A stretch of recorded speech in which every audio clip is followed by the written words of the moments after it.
بسم اللہ الرحمن الرحیم۔ سب ناظرین کو علم اسلام چینل میں خوش آمدید اور خلوص برا سلام۔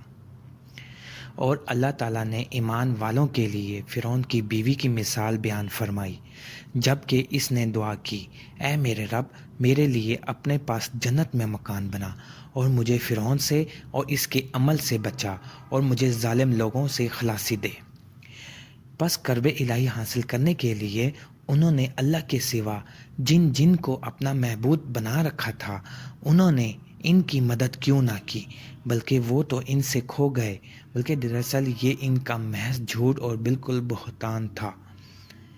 اے ایمان والو، اللہ تعالیٰ نے جو احسان تم پر کیا اسے یاد کرو، جب کہ تمہارے مقابلے کو فوجوں پر فوجیں آئیں، پھر ہم نے ان پر تیز آندھی اور ایسے لشکر بھیجے جنہیں تم نے دیکھا ہی نہیں، اور جو کچھ تم کرتے ہو اللہ تعالیٰ سب کچھ دیکھتا ہے۔ اللہ تعالیٰ وہ ہے جس نے تمہیں کمزوری کی حالت میں پیدا کیا، پھر اس کمزوری کے بعد توانائی دی، پھر اس توانائی کے بعد کمزوری اور بڑھاپا دیا۔ جو چاہتا ہے پیدا کرتا ہے، وہ سب سے پورا واقف اور سب پر پورا قادر ہے۔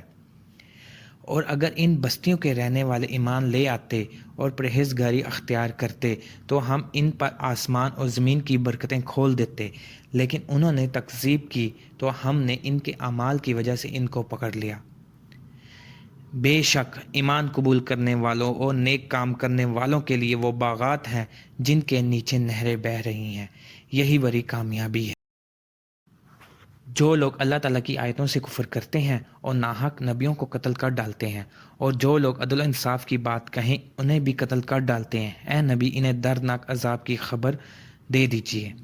ان قریب نادان لوگ کہیں گے کہ جس قبلے پر یہ تھے اس سے انہیں کس چیز نے ہٹایا۔ آپ کہہ دیجیے کہ مشرق اور مغرب کا مالک اللہ تعالیٰ ہی ہے، وہ جسے چاہے سیدھی راہ کی ہدایت کر دے۔